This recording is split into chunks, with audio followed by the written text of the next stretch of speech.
Cracking the organic egg code, 30 brands sued over false organic labeling, 5 food experiments for your kids this summer.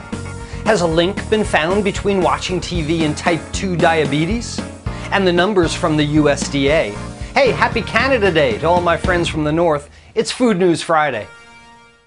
I'm Chef Todd Moore. My mission is empowering people to cook without recipes. They experience the freedom to cook what they want, how they want it, the confidence to take control and try new things, the health benefits of fresh, wholesome foods, and the family-strengthening bonds of dinner time together, as well as the money they save by eating well. Live without rules, cook without recipes. It's a no-recipe lifestyle.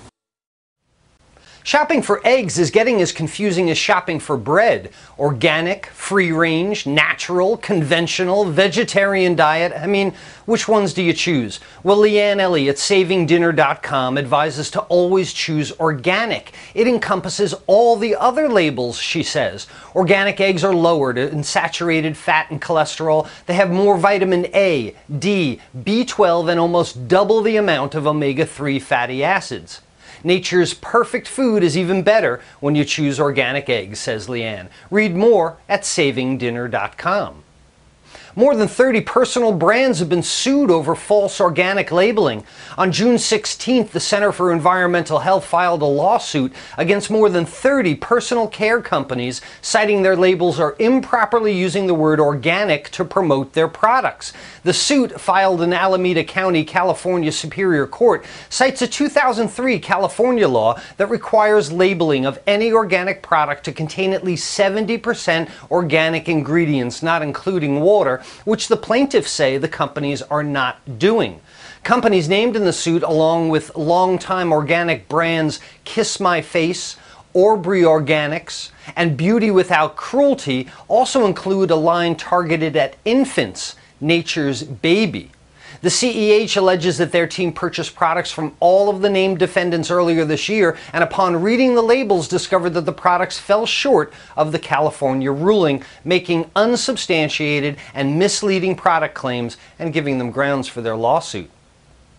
Here's 5 food experiments for some summer fun. Are your kids out of school and driving you crazy? Well, blogger Robin Shreves has some ideas that involve food-based experiments for summer fun. The combination of food and science will not only entertain, but educate as kids in the kitchen come away with an appreciation of what food really is. You can undress an egg, you can make a potato-powered alarm clock, create your own invisible ink, and many more ways to keep the kiddies happy and smart this summer. See all of Robin's tips on the Mother Nature Network.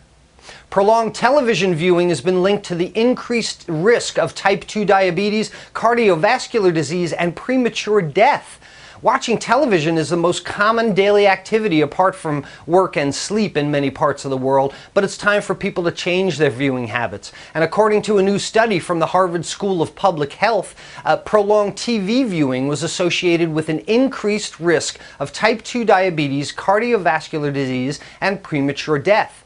The study appears in the June 2011 edition of the Journal of the American Medical Association.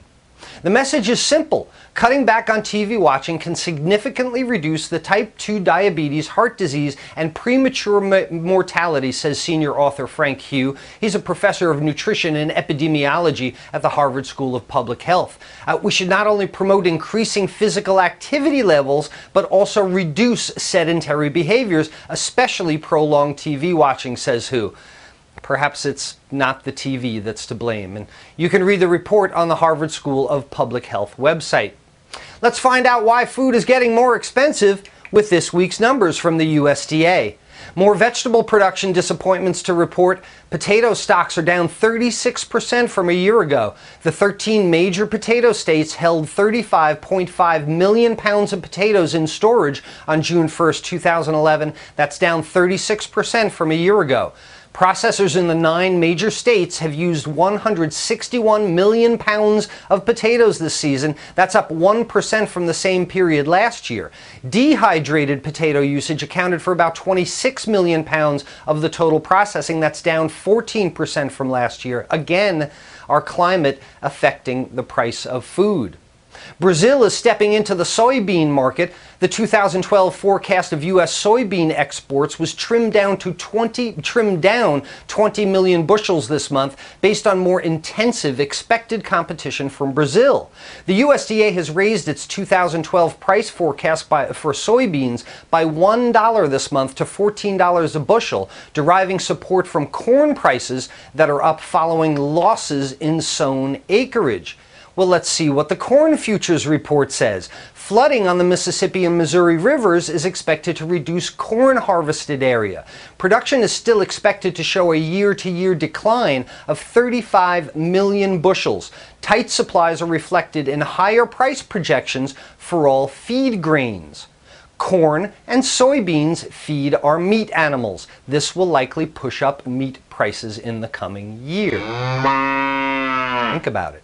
For food news during the week, follow Chef Todd Moore on Facebook and Twitter, and live a no-recipe lifestyle.